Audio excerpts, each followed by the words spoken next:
Shalom, welcome to the Jewish View. My name is Rabbi Nachman Simon with the Chabad of Delmar, together with my co-host Mark Ronich of Statewide News Service and jbiztechvalley.com. Welcome, Mark. It's good to be back again.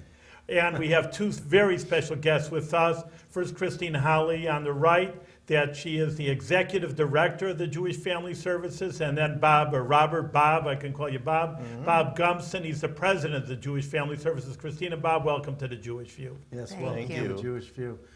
Christine, can you tell me what Jewish Family Services does and how it provides services to the community? Jewish Family Services is a 160-year-old human service agency that provides a full range of human services to individuals and families throughout the capital region. Mental health services, services for seniors. So you got counseling services, and you have the NENY. We have NORC, that's a senior adult. Isn't it NENY? No, it's just NORC. But you have two N's in there. Two N's, but just Okay. NORC, Okay. which is the Neighborhood Naturally Occurring Retirement Community, which provides supportive services to senior adults living in a specific geographic area within the city of Albany that helps them age in place. And that's run by Deb Britano. Deb is the community outreach coordinator of the She's the NORC face program. of that. Yeah, she really Okay. is. And what else? So you do the counseling for mental health and for seniors and for grieving, and what other types of counseling? A full variety of mental health counseling. We also provide supervised visitation services, both monitoring and therapeutic services that helps reunite families who are separated for a variety of reasons. We have Project 5, which is our senior transportation program, which is an unbelievable program that takes Jewish seniors where they want to go. We also have a transitions program, which helps people navigate through major life transitions, loss of a job, loss of a spouse, or a catastrophic diagnosis. Well, what is your staff like? I mean, obviously it's a big workload as you've been running off of a lot of big ideas there, but how many people and what are they, MSWs, social workers? We have, our staff is about 22 strong right now. We have 7 full-time employees. We have MSWs on staff. We have mental health counselors, and then we have just professional staff who provide a variety of other services. We also have 2 nurses on staff who work with the NORC specifically. If you had a bunch of money dropped in your lap, what else could you do besides having larger quarters? But you're located on Madison Avenue. Yeah. Between, I think, Partridge Quail, and Ontario. Partridge and Ontario. And what could you do, what more could you do for the community? The services we provide are all fee-for-services, and they're all underwritten. We need to subsidize them because we deal with a population that is really not able to afford to pay fees, or we provide them on a sliding fee scale, but even sometimes as low as our fees go, people still say they can't afford them. So that would enable us to lower our bottom fee on our fee scale. I just know that Newark takes in, like you said, a specific area. Why is it not Albany, or there is boundaries There are in Albany? Yeah, there are boundaries, and that's the NORC is funded through the New York State Office for the Aging, and we're required to have a specific density of seniors age 60 and over within that service area. We have to have 40% seniors. That is right in the middle of Albany? Yeah. What is the boundaries? Do you have a... It goes from like the Thruway on the east side all the way to... Down New Scotland to Marwell, down Woodlawn, and then it kind of jogs over to Western and then down South Manning. So it's about 3 square miles right in that area. I knew it was a specific area, but it was because there's so many seniors right there. Yeah. It's a concentration of seniors, Yep. Interesting. It's a concentration. I don't know if to put 2 and 2 together. It's a real concentration. That's where the Jewish community That's right. really is. It I don't know. You're right. Making, it happens to be a very strong Jewish presence in that community. And you asked also what we might do with additional resources is we could certainly provide Newark-like services to people in the other parts of the city and the county that are not within the Newark. That is an issue because there are still so many people in need of supports and services to age in place. Now, what's your budget like, for the annual budget? We're just under $1 million. Just under $1 million. And how much of that is fundraising? Does that come from because you have an annual dinner, you have a big gala every year? We have a gala every And year. you have other fundraising throughout the year, smaller fundraising. So how much do you raise?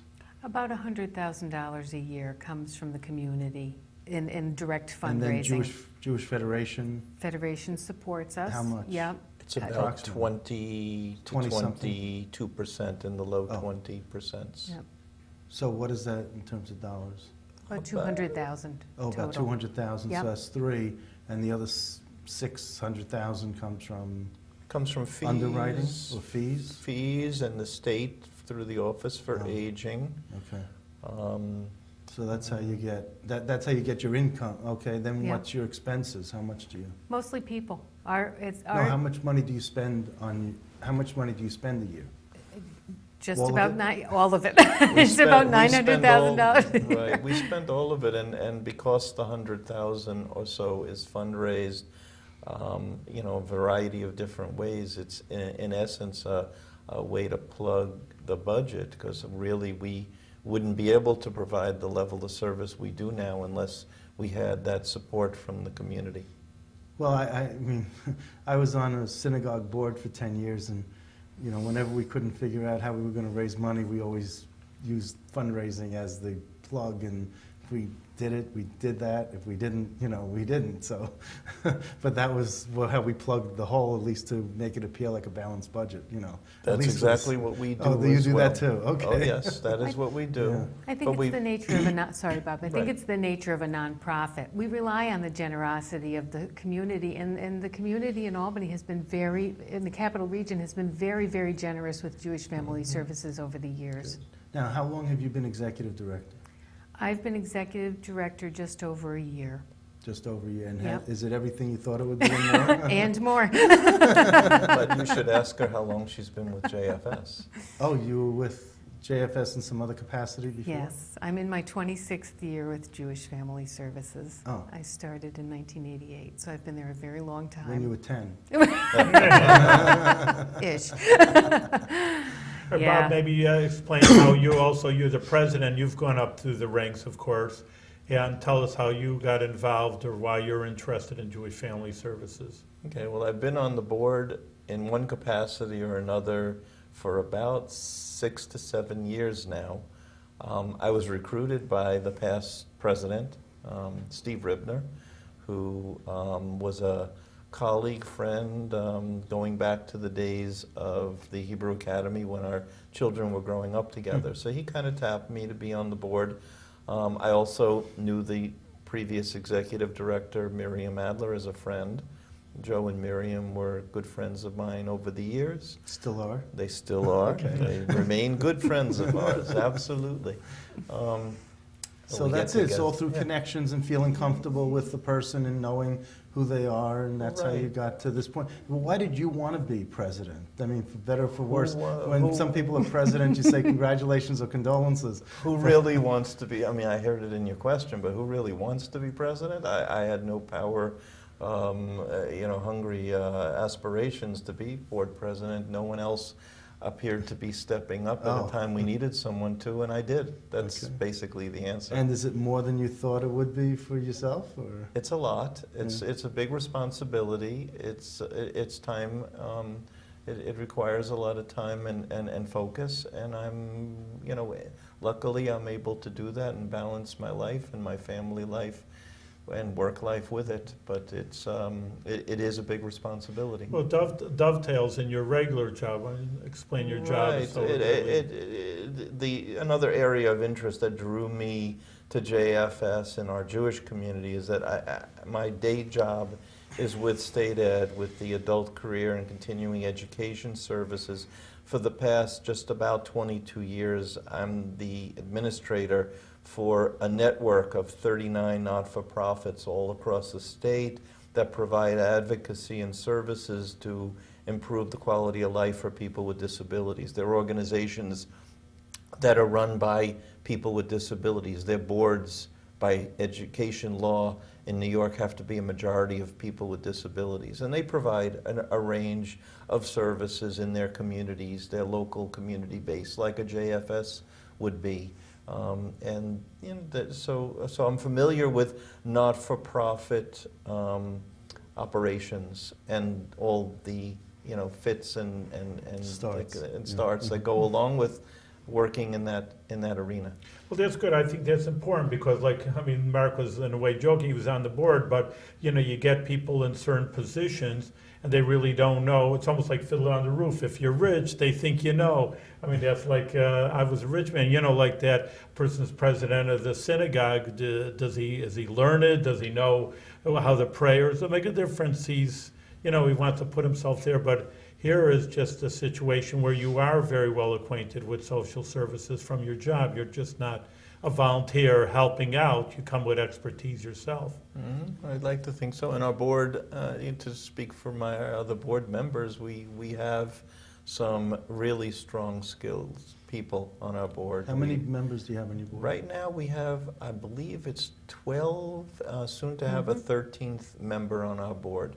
Our bylaws have us range between, I think it's about 9 to 20, somewhere in that range. And people have come and gone off our board, and we're always looking for people who have an investment in seeing services and reaching people who are disadvantaged and you have my in name and number, distress. so Well, we might be back in touch with you Okay, soon, I'm putting because my we hand are up. very eager to find people in our community. These days there's a lot of stress on people's lives, and it's hard to get committed people. I could just want to say, as a rabbi, people will come to rabbi. I once went to counseling for clergymen, not that they need to help them be better counselors.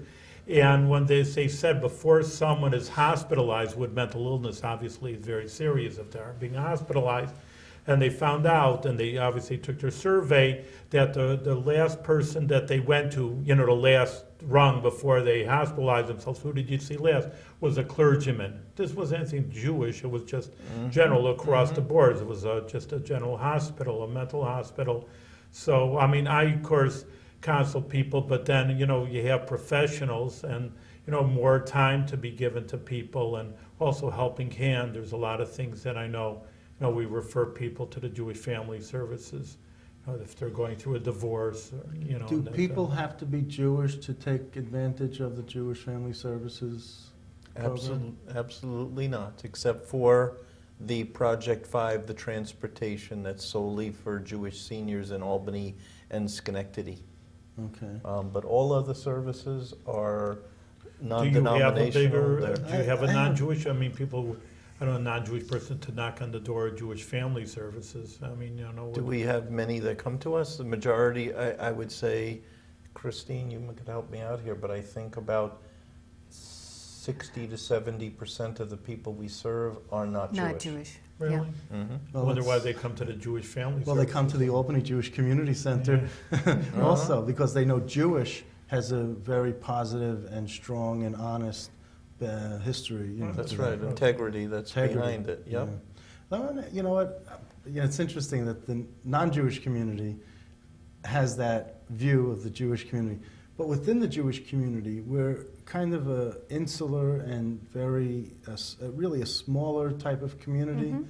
And when people walk into your office, into your building, is there like a stigma, oh, wait a minute, no, oh, so-and-so, big prominent person has a problem now, and that they need counseling, and, is there, how much, I'm sure there's privacy, and there's professionalism, and there's, people don't talk, but they do talk. They talk and they don't talk, it depends. So I'm just, in terms of who they know, they whisper, I don't want to say being a yenta, but things come, things are said in the community.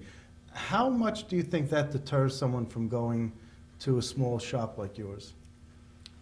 I think it does. I think Yeah. I think it does, and I think that there are, even though we have professionals on our staff who they're professional, they honor confidentiality, and they have the highest standards, but people are, I think, more hesitant to come in if they have that kind of a problem, a mental health problem.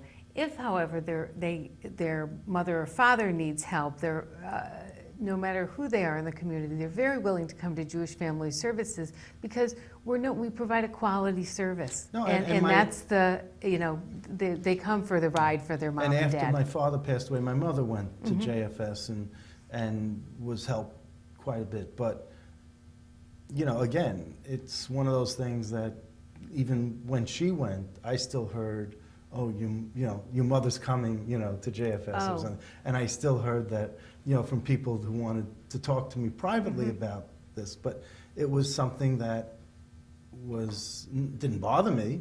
My mother wasn't bothered by it. But the thing is that, people just kind of, Well, I think there's a little bit of a stigma in general. yeah. People just getting help in any case. So I don't want to say psychologist. That means I'm nuts. Yeah. That puts a stamp on it. I'll work it through. And then you that's can't what I'm work it saying. through, and then that's where the problems come in also with psychological I mean, problems. They ask for help. if I could just try to assuage that just a little Sure, bit, sure. because it is a bit of, people's attitude too about it, and I don't blame them for thinking that before experiencing it. But we have a real cross section of people that come through JFS for a variety of reasons. I mean, you'd see board people in and out. You'd see some of our other community members who are past board members that still help out on certain committees, and people that have helped serve on some of our honorary committees for our events and planning and so on. And when you really look at it, the mix of people that are coming in and out of JFS, you don't know what they're walking in and out of the building for, really. So it could be any number of reasons, and certainly the privacy and confidentiality, as Christine says, is maintained at the highest level if people are dealing with a personal or mental health issue. Do you ever have your counselors meet someone off-site? Oh, yes, we do. We Oh, have, okay. we provide. Well, that's a way to get around it, yeah. We provide in-home counseling for seniors and homebound individuals. That's become a fairly large service over the last number of But years. if someone wanted to have a meeting over coffee at Starbucks or Dunkin's or Not something? we would not do a mental health, we would not provide mental health services in that, because that would It's too compromise the confidentiality, because you don't know who's sitting next to you, and we wouldn't do that. But if you wanted to do it in the library, the New Scotland Annual has a quiet room, and they preferred to do it in a setting like that. If it could be private, yes, then we could. I just but- used the but it wrong would- example. But you say you work with seniors, of course, Newark, back to that idea. I mean, you've been in JFS so many years, so therefore you can, compare and contrast over the trends over the years. You're not new to it. I mean, as a senior citizens, they did I'm just saying the Pew, if you're familiar with that, they talked about the Jewish community, this poll of the people and the survey of all across the nation, and the Jewish people are getting older as a people, and therefore, more seniors, but they need more services. They get older, they're handicapped, they're alone. We know all these kind of things, so the services increase. I mean, the older you get, the more you need services. Have you seen an increase, like over the years? Oh, yes. Yeah, the seniors. Yeah, the number of seniors who are requesting help, and help comes in a lot of different forms. Sometimes it's actual Jewish Family Services going in and providing an actual services. Sometimes it's just pointing them in the right direction and getting them to the service that can do what they need. But we get a lot of calls. We field a lot of information and referral calls from seniors. How many people throughout a year do you think JFS sees? We touch almost 3,000 people a year, touch their lives in Do you some think way. that's a lot for this area, or is it not? I think for an agency our size, it's a lot of people. Because now you also have the senior place that's on Allen is it on Allen Street? The one that Bill Rockwood was Oh, heading Senior up. Hope. Senior Hope, Yeah. and which provides counseling services. Mhm. And now you have Lev Lelev, Mhm. which is Miriam has Mhm. started with 2 other people. Mhm. So I'm just wondering, I think is there there's a need? I think there's enough business to go around 2 or 3 times over with all that we have now. Really? The It's aging. a lot of hurt out there, then. That's a lot of hurting. It's not just hurt; it's just need. I mean, people. How If you often need it, do you're hurting. how often do people age? They just age into it. You don't know when you're going to have a certain need, have an injury, have an accident, have a chronic condition, have the result of some kind of a surgery. I mean, there are so many, I've watched it with my own family and parents, there are so many things that you can't count on ahead of time. Moves, downsizing, filling out forms, dealing with insurance companies, on and on and on. There's so many complexities in your senior years. I think Medications and hospitalizations and return to the community. Well, I think you're doing a great service for the area, not just the Jewish community, but the non-Jewish community too. I don't know what we would do if we didn't have something like this. So, while we have other services, you are a big part of what really holds this community together, and I think that's Thank you. a Thank great you. testament. Kristen, can you tell us about your background, what degrees you have, or where you grew up, and I grew up right here in the Capital Region. I've got what town? in Cohoes. In Cohoes, Yeah. okay. And I have a bachelor's in accounting and am working on my MBA as we speak. So, So you don't have an MSW? No, I am not an MSW. Do you feel that you were prepared for this role, or? I do. Yeah. I do. I think certainly the 25 years that I spent at the agency before becoming executive director Yeah. was really. What was your role in the agency? In the fiscal office. Oh, Always in okay. the fiscal office, yeah. Controller, chief financial officer. Wow, that's great. Okay. Yeah. So good luck. Congratulations. Keep going. Bob, I wanted to ask you about your background and where you grew up. And Okay, I grew up in Brooklyn, in Canarsie, Brooklyn. I went to college upstate New York in Binghamton, and then for grad school, I went to Boston University, and I have a master's in rehabilitation counseling. And I stayed in the Boston area after graduating for 15 years and came back here to state ed to take the job I'm still in 20 years later. where do you live? And I live right in Albany by Buckingham Pond. and you family? It's I have 3 children of my own, 5 stepchildren, 11 step-grandchildren, and I live with my wife, Pat, Wow. in our home. you don't look too old to. Is that old to have grandchildren? Step-grandchildren, I said. I know, a step. I don't know how. I don't want to get Listen, into Mark, this. again, I'm I'm not getting 29 into the. and now I have grandchildren too, so I'm 29 years old. I'm not going any further. Uh, But anyway, thank you, Bob, for also your. I don't know, Bob, I mean, Yeah. just, you are blind yourself. Tell us Yeah. a little bit about that and how that may have led you into the profession and your volunteerism. And were you ever sighted? Yeah, okay. Well, I was sighted as a child. I lost my sight little by little from an eye disease, many surgeries, but it was all gone by the time I was preteen, pretty much. And, I can't say for sure. I think I wanted to be a baseball player more than anything in the world, but what kid didn't want to be? I was very into sports as a youngster. I kind of gravitated to human services. I didn't actually imagine that that's what I would be doing as a career. I didn't purposefully plan to do it, but I had a lot of friends in contact that seemed to naturally come to me. And as I went through school and studied, it again came natural, and I was comfortable with the career area, and eventually I became an administrator, and I've actually spent a great deal more time administering human service programs than I have actually doing counseling.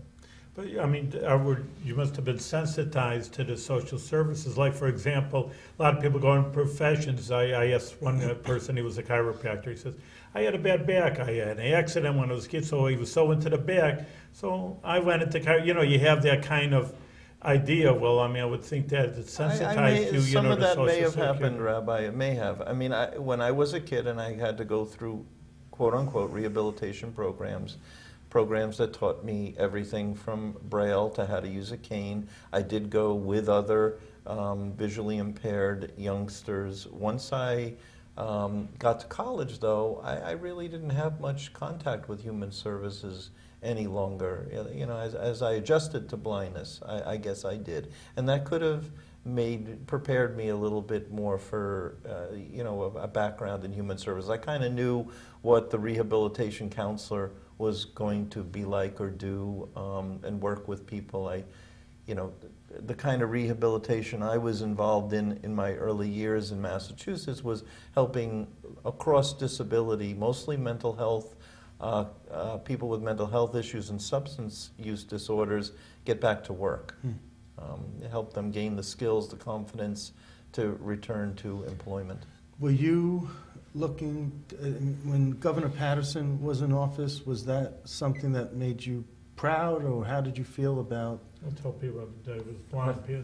That's Yeah. I mean, he was practically blind, wasn't he, or legally Yeah, blind? Governor David Patterson. That's an interesting question. Was limited sight, but he considered legally blind. And David Patterson and I could have gone to school in the same school and crossed with each other 3 to 6 years of my schooling in Brooklyn if his parents didn't take him out and move him to Long Island. Right. So, we share a lot of, common experiences growing up in New York City and in the area. I was proud to have a governor who was blind, and to see somebody who's blind, get that to that level of, responsibility. I met David Patterson several times over the years through my work, because he did at times sponsor some events, come and talk to the disability community. when he was a state senator? When he was a senator in Harlem, he was one among a group of folks that helped to spin off a Harlem Independent Living Center, which is the not-for-profit network that I work with. So we had close encounters. I never really was close with him, but he was a good role model for some. For others, he may not have been, because he did not use a cane. No, and he did not read Braille, and those are two very important things But they wouldn't for blind let him, folks. They wouldn't let him take the bar exam. He went through law school, but there was something about the bar exam. They don't give it in Braille. He does know Braille. Well, he does not use Braille. No, but he had to learn not to use Braille because of the law school. And he said something about the bar exam was never given. He was never allowed to take it because he couldn't see it, and they didn't give it in Braille. I think now they do. The bar exams are now given in Braille. Yeah. But the old bar, I'm not completely sure. I took an LSAT, and when I took LSATs, they used an old LSAT. Mm-hmm. They didn't continuously provide blind folks with the most recent versions. Uh-huh. I'm not sure what happened with the bar exam. I know blind folks that did take the bar exam. Matter of fact, I went to college with a fellow who was in school at Harvard the same time as David Patterson, who did take the bar exam, was totally blind, and could not read Braille either. All I know is that I was just amazed that David Patterson could give the State of the State message, can give a state budget address, and it was all as if it was from memory. His memory is phenomenal. Phenomenal. And I hope yours is, and I hope that you have as you Mark, we have to continue. conclude, Yes. but again, I So. counsel people, and I see many problems, but just it's so heartening, if I could say that a person, has a few strikes against them, but can overcome them. The head of a state agency, and you're president of a volunteer. How many people do that? You've accomplished more than most people. And even though, and I don't like using the word also, handicapped, people would say, and then other people would say, oh, I have problems. I says, I admit you have issues, but on the other hand, you're heartening to see someone overcome obstacles in their lives and achieve more than, as far as I'm concerned, as most people out there, you know, like I say, with your job and in your off time, if you can say that, in your volunteer work. So we're out of time. It was very good. Again, we always give our Thank you. blessing that you should continue the good work.